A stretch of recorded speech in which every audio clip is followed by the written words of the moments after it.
Bonsoir la famille, heureux de vous retrouver. Aujourd'hui, je ferai une vidéo un peu spéciale. C'est la correction de 2 bulletins de paye. Comme vous le voyez ici, j'ai deux personnes anonymes qui m'ont envoyé leurs informations. Donc les noms que vous voyez, ce ne sont pas des vrais noms. Ce sont des noms que j'ai juste inventés. Mais les informations qui sont ici sont réelles. Donc ces deux personnes qui m'ont envoyé leurs informations afin de savoir si le calcul du bulletin de paye qu'on leur a mis est correct ou encore ça répond aux règles en termes de fiscalité des salaires en République gabonaise. Donc sans plus tarder, l'objectif en fait ici c'est de déterminer les différentes cotisations sociales, notamment la CNSS et la CNAMJS, mais aussi les obligations fiscales sur les salaires, notamment la TCS et l'IAPP. Donc, le travail à faire ici est de déterminer d'abord la partie sociale et après la partie fiscale. Et dans la partie sociale, nous avons deux éléments, la CNSS et la CNAMJS. Donc, je vais d'abord vous inviter à lire quelques textes afin qu'on comprenne comment est-ce que on doit déterminer la base de calcul de la CNSS et la base de calcul de la CNAMJS. Comme vous le voyez ici, il est né en 1994, le 22 novembre. Il est célibataire, nombre d'enfants 3, date d'envoi le 5 septembre 2023, date de paye le 29 février 2024. Donc pourquoi il est important de mettre la situation matrimoniale et non le nombre d'enfants? Parce que la situation matrimoniale et le nombre d'enfants permettent de connaître le nombre de parts fiscales. Et à quoi sert le nombre de parts fiscales? Le nombre de parts fiscales permet de déterminer l'IAPP. Donc plus les parts fiscales sont élevées, moins vous payez d'IAPP. Moins vous avez des parts fiscales, plus vous payez d'IAPP. Ok, donc on va lire le premier texte ici. Ça c'est le code, on va dire le code CNSS révisé, celui de 2023. Donc on va directement aller à l'article 26. C'est l'article 26 qui permet de connaître qu'est-ce qui doit être pris en compte pour le calcul de la CNSS. Donc on voit ici l'article 26, on dit ici, les cotisations dues à la caisse sont assises dans la limite d'un plafond sur l'ensemble des rémunérations perçues par les personnes assujetties, y compris les indemnités, primes, gratifications, commissions et tout autre avantage en espèces, ainsi que la contre-valeur des avantages de nature, à l'exclusion, donc c'est la partie qui m'intéresse ici, à l'exclusion de remboursement de frais et des prestations sociales versant en application des dispositions de la présente loi.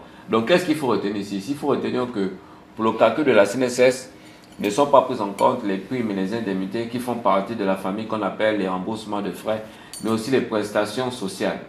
Donc, lorsqu'on vous donne votre bulletin de paye, il faut d'abord identifier quelles sont les primes et les indemnités qui sont considérées comme étant des remboursements de frais. Et ce sont ces primes et ces indemnités qui sont considérées comme étant des remboursements de frais qu'on ne prend pas pour la détermination de la CNSS. Ça, c'est pour la CNSS. Donc, pour le calcul de la CNSS, il faut déduire de la base de calcul de la CNSS toutes les primes et toutes les indemnités qui sont considérées comme étant des remboursements de frais ou encore liés aux prestations sociales. Après la CNSS, on a la CNAMJS. De la CNAMJS ici, on a le décret numéro 578/PR/MDSFPSSN du 22 décembre 2016. Donc, c'est dans ce décret que l'on montre comment est-ce que ou encore quels sont les éléments à prendre en compte pour le calcul de la CNAMJS. Et on vient directement à l'article 5. L'article 5 de ce décret. Attendez, je vais agrandir un peu. Voilà. Et au niveau de l'article 5 ici, on nous dit que les cotisations des agents publics et des salariés des secteurs parapublics et privés sont assises dans les limites du plafond fixé à l'article 6 ci-dessous sur le traitement, le salaire, la pension, l'ensemble des primes, émoluments et indemnités soumis à l'impôt sur le revenu de personnes physiques. Donc ici, il faudrait comprendre que pour le calcul de la CNAMJS, on se sert des mêmes éléments qui sont imposables à l'IAPP. C'est ce qui est écrit ici noir sur blanc dans l'article 5. Juste la partie de l'avant-dernière jusqu'à la dernière édition vous dit que émoluments et indemnités soumis à l'impôt sur le revenu de personnes physiques. Ça veut dire ici que pour le calcul de la CNAMJS, on se sert des mêmes informations qui sont imposables à l'IAPP. En conclusion, pour le calcul de la CNAMJS, on se sert du Code général des impôts parce que c'est dans le Code général des impôts où l'on retrouve les éléments qui sont imposables à la CNAMJS. Donc, ce Code général des impôts, moi je l'ai ici en PDF. Donc, tout dépend du format que vous avez. Si vous avez le format physique ou le format PDF, c'est la même chose. Donc, on retient que pour la CNSS, ne sont pas prises en compte les primes, les indemnités qui sont considérées comme étant des remboursements de frais ou encore de prestations sociales, à condition qu'elles ne soient pas exagérées et soient réellement accordées aux salariés par rapport à leur objet.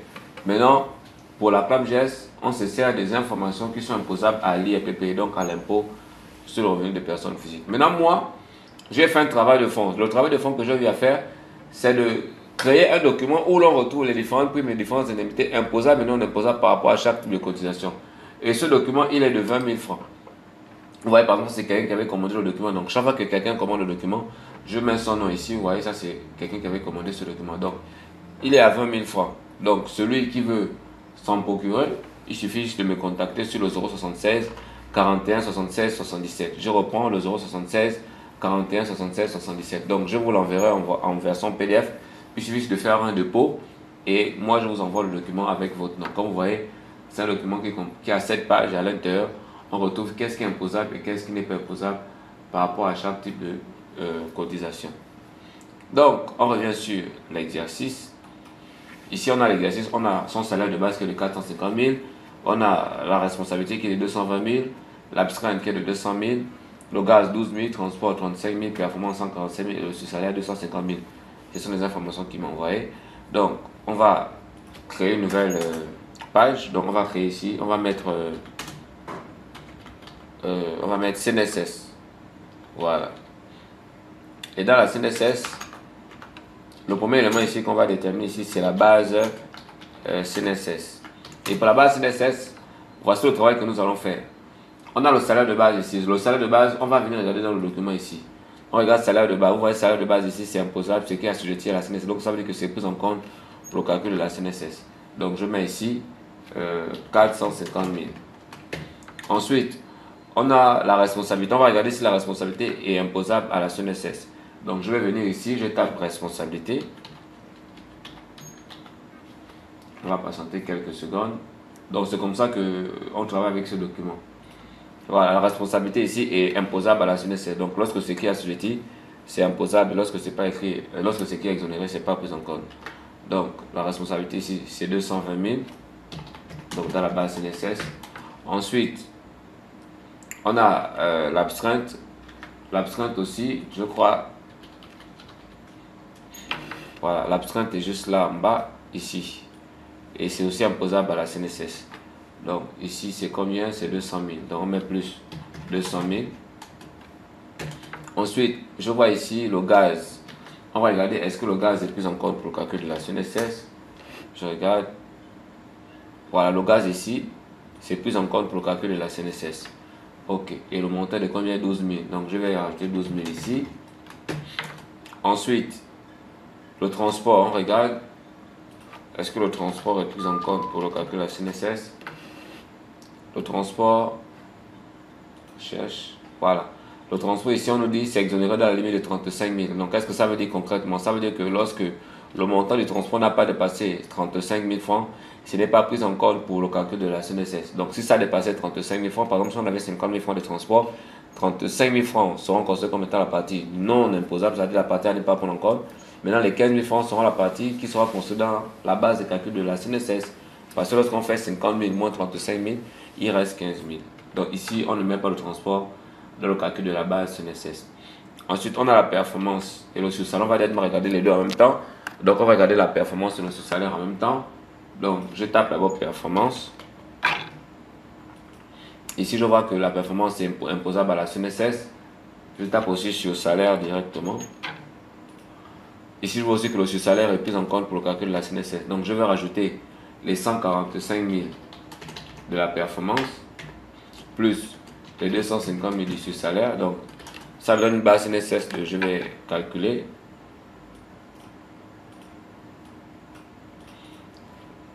Je vais calculer donc 450 000 plus 220 plus 200 000 plus 12 000 plus 145 000 plus 250 000. Ça me donne 1 277 000 francs. 260, voilà, on s'arrête là. Et après, on a la part salariale, donc la CNS, le montant salarial, ce que le salarié prend en charge. Donc, on fera les 1 277 000 fois 2,5%. 2,5%. Pourquoi? Parce que le taux salarial au niveau de la CNSS est de 2,5%. Donc ça fait 31 925. Et qu'est-ce qui devait se passer si par exemple on avait trouvé une base de calcul CNSS de 1 million, par exemple 800. Si on avait trouvé une base de calcul de 1 million 800, la CNSS, on ne peut pas calculer la CNSS sur 1 million 800, mais on devait calculer la CNSS sur 1 million 500 parce que le plafond de la CNSS est de 1 million 500 par mois et par salarié. Donc il faut vraiment faire attention à ces informations-là. Donc la part salariale nous donne 31 925 000 francs. Donc ça c'est ce que le salarié paye. Maintenant la part patronale, c'est que l'employeur paye 1 277 000 fois 16%. Donc l'employeur paye 16%. Donc on fait 1 277 000 fois 16%, ça donne 204 320 francs. J'ai une question à vous poser. Donc, est-ce que vous pouvez mettre en commentaire, vous voyez par exemple, dire l'employeur paye 16%. Mais est-ce que vous pouvez me dire concrètement, dans les 16%, qu'est-ce qu'on retrouve? Parce que dans les 16%, c'est une décomposition de plusieurs éléments. Donc, on a, dans les 16%, on va par exemple vous dire que les actions de travail, c'est tel pourcentage, la prestation sociale ou autre chose. En tout cas, je veux que vous me dites en commentaire, dans les 16%, qu'est-ce qu'on retrouve? Et dans les 2,5, qu'est-ce qu'on retrouve? Donc, en commentaire, comme ça, au moins, ça me permettra de savoir si vous maîtrisez, on va dire, les différents pourcentages pour le calcul de la CNSS. Et on a fini avec la CNSS. On passe maintenant au petit 2, la ClamGS maintenant. Pour la ClamGS, c'est le même travail. On va d'abord déterminer la base ClamGS. Donc, base ClamGS.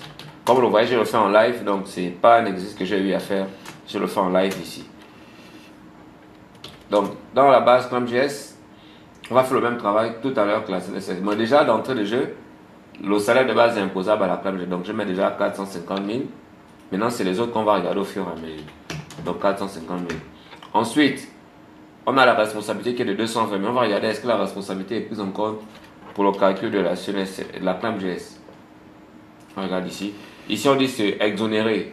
Donc, pour la ClamGS, on ne prend pas en compte la responsabilité parce que c'est exonéré. Ensuite, l'abstrainte, on regarde.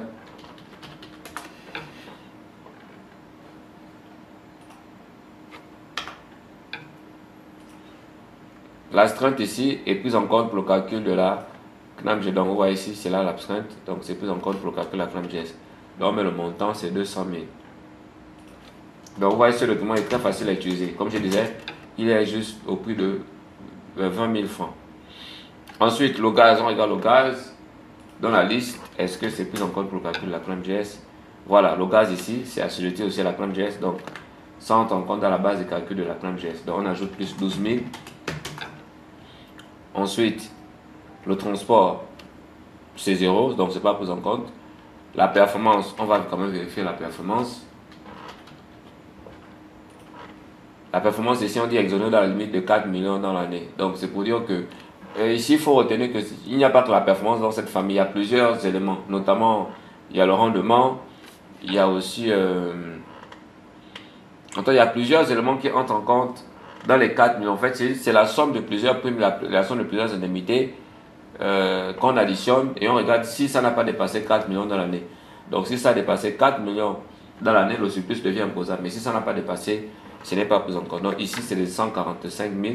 Et comme ici, on est en février, si on fait 145 000 fois 2, ça fait 290 000. Donc, on n'a pas encore dépassé 4 millions. Donc, ce n'est pas pris en compte ici. C'est ici, si on avait dépassé 4 millions que le surplus devait être pris en compte pour le calcul de la ClamGS. Donc, ici, la performance, c'est 0. Ensuite, le sur-salaire. Le sur-salaire est pris en compte ici pour le calcul de la ClamGS. Donc, il est de combien le montant? De 250 000 francs. Donc, vous voyez ici que la CNSS et la ClamGS n'ont pas forcément la même base de calcul parce que les deux ne se calculent pas sur les mêmes éléments imposables. Donc, la ClamGS a son calcul à part et la CNSS aussi a son calcul à part. La ClamGS tient compte de l'INPP, c'est-à-dire le Code général des impôts, alors que la CNSS tient compte du Code CNSS. Donc, vous voyez que la CNSS et la ClamGS ne peuvent pas forcément avoir les mêmes bases de calcul parce que les deux ne tiennent pas compte des mêmes informations. Donc, on fait 450 000 plus 200 000 plus 12 000 plus 250 000, ça donne 912 000. Maintenant, après, vous pouvez aussi vérifier les calculs. Comme je l'ai chanté de faire ça en live. Donc je n'ai pas le temps de faire ça pour regarder si les chiffres sont bons. Donc si vous constatez qu'il y a des erreurs de calcul, n'oubliez pas de poser ça en commentaire. Donc on a aussi la part salariale. La part salariale ici, c'est ce que le salarié prend en charge. Donc 912 000 fois 2%. Donc le salarié prend en charge 2%. Ça fait 18 240 francs. Et on a aussi la part patronale, ce que l'employeur prend en charge. Donc 912 000 fois 4,1%. Et vous pouvez aussi faire le même jeu. Si vous pouvez me dire en commentaire dans les 4,1% de l'employeur, qu'est-ce qu'on trouve à l'intérieur, et dans les 2% du salarié aussi, qu'est-ce qu'on trouve à l'intérieur? 37 390 francs. Donc je vais mettre ça en gras. Voilà, là j'ai ma base ScramJS, j'ai ma base CNSS et j'ai les montants qui vont me permettre d'aller faire la suite. Ensuite, on a le petit 3, la TCS. Bon, le plus souvent, d'autres disent TCS, d'autres disent aussi TCTS. La différence, c'est que normalement, la bonne appellation, c'est TCTS, c'est-à-dire taxe complémentaire sur le traitement des salaires. Maintenant, il y a d'autres qui disent TCS, taxe complémentaire sur les salaires. Mais je vais quand même où TCS, pour ne pas que les gens pensent que c'est autre chose. Donc, pour la TCS, c'est très simple. On a d'abord la base TCTS qui est égale à quoi? Qui est égale à la base GramJS moins part salariale CNSS moins part salariale GramJS.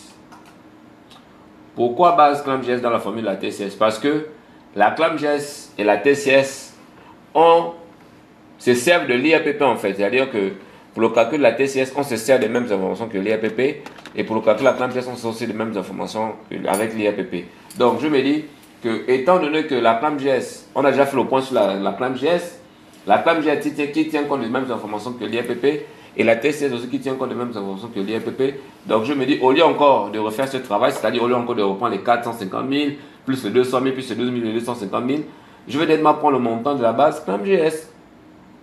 Et c'est que je vais mettre ici dans ma formule de calcul. Donc c'est-à-dire, au lieu encore de venir encore prendre les mêmes primes, les mêmes indemnités là, pour que ça soit long, je préfère directement prendre la base GramJS. Maintenant, il faut faire attention.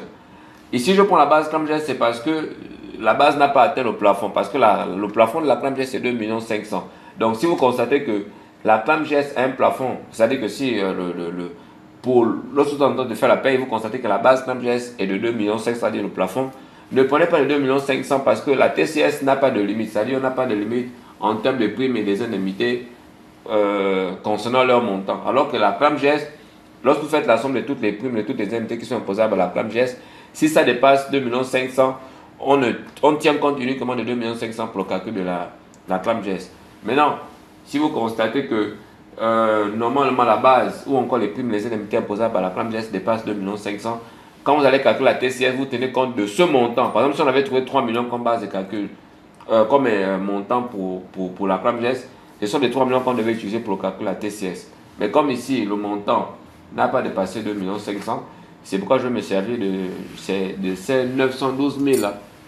Voilà, donc c'était juste pour vous préciser cette information. Donc, on remplace aisément par leur valeur. Ça fait 912 000 moins la CNSS salariale, c'est combien? 31 925 moins la GramJS qui est de 18 240. Ça fait combien? 912 000 moins 31 925 moins 18 240. 861. Je crois que c'est ça. 861, 835. Ok, voici ce que j'ai trouvé comme base TCTS. Maintenant, après, je vais maintenant calculer la TCTS, c'est-à-dire son montant. Donc, le montant de TCTS est égal à quoi? Est égal à TCTS moins 150 000 multiplié par 5%. Donc, ce que nous amène à... Attendez, je vais... Ok. Ce qui nous amène à 861, 835, moins 150 000, à 5%. Et pourquoi moins 150 000? Parce que selon le Code général des impôts, je crois à l'article, à partir des articles 349 ou 348, on dit que la part de revenus inférieure ou égale à 150 000 francs est exonérée de TCTS. Donc c'est pourquoi lorsque vous calculez la TCTS, vous devez d'abord enlever la partie qui n'est pas prise en compte. Donc les 150 000, maintenant c'est le reste qui sert de calcul de la TCTS. Donc moins 150 000, donc ça me donne 35 592 francs CFA. Donc ça c'était la TCTS. Donc on finit avec l'IAPP, donc 4 IRPP. Maintenant pour l'IAPP, on va d'abord déterminer le nombre de parts fiscales. Et le nombre de parts fiscales dépend de la situation matrimoniale et du nombre d'enfants. Donc on voit ici, on a dit qu'il est célibataire, il a 3 enfants. Donc pour ce faire, je vais venir ici dans le tableau de l'IAPP et après je cherche. Donc célibataire avec enfants en charge, ils sont là, voilà. Célibataire avec enfants en charge. Ici pour la personne elle-même c'est 1 part et demie et pour chaque enfant c'est 0,5. Maintenant, j'ai demandé à la personne qui m'envoie les informations de savoir que les 3 enfants qui prennent ça en charge, est-ce que c'est madame qui prend en charge ou c'est lui? Pourquoi je pose cette question? Parce que pour le calcul de l'IRPP, on ne tient pas compte des mêmes enfants. Donc ça veut dire que si un couple est marié ou un couple est célibataire, vous avez 3 enfants ensemble, vous ne pouvez pas déclarer les mêmes enfants. Si monsieur et madame travaillent dans 2 entreprises différentes ou dans la même entreprise, ils ont 3 enfants. Soit c'est monsieur qui prend en charge tous les 3 enfants et chez la madame, on dira juste célibataire, 0 enfant, et ce monsieur on dira célibataire, 3 enfants. Maintenant, si il se départage les enfants, c'est-à-dire que monsieur prend 2, madame prend 1 enfant, on va dire par exemple chez madame célibataire 1 enfant, chez monsieur on dira célibataire 2 enfants. Ou s'ils sont mariés, c'est la même procédure.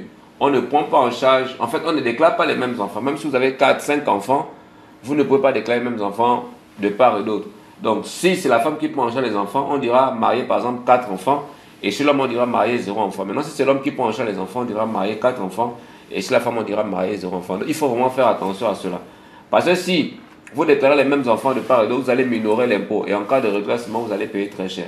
Donc, pour éviter que cela se passe, on va dire quoi, les personnes en relation qui ont des enfants, évitez de déclarer les mêmes enfants de part et d'autre. Quand j'ai dit éviter de déclarer les mêmes enfants de part et d'autre, c'est si vous avez des enfants, par exemple 3 ou 4 enfants, vous ne pouvez pas utiliser ce même nombre chez madame et chez monsieur.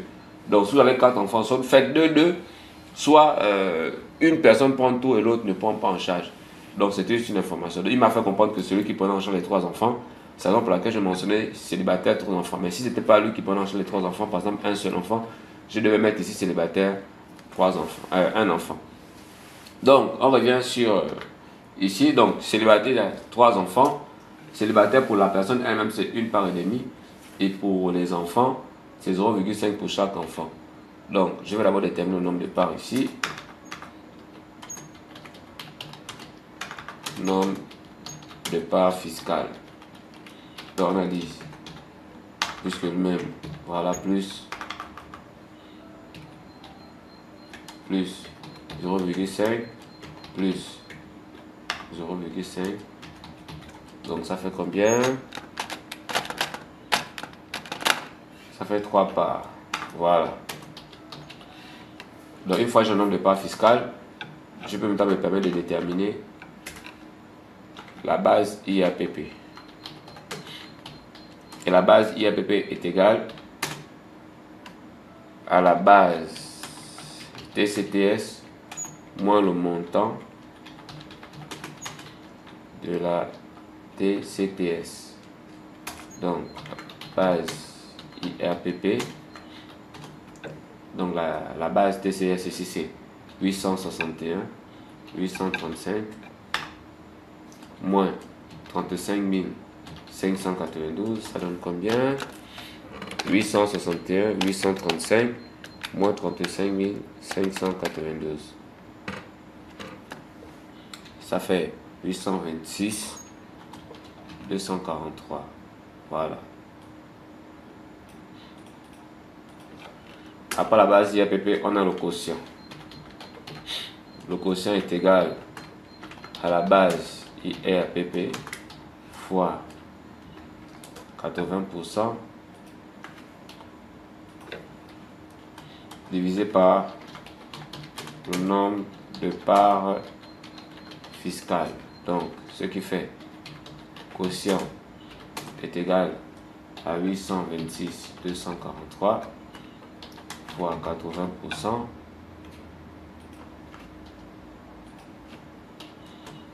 divisé par 3. Parce qu'on a dit là 3 parts. Donc 826 243 fois 80% divisé par 3. Ça donne 220 331,466. Ok.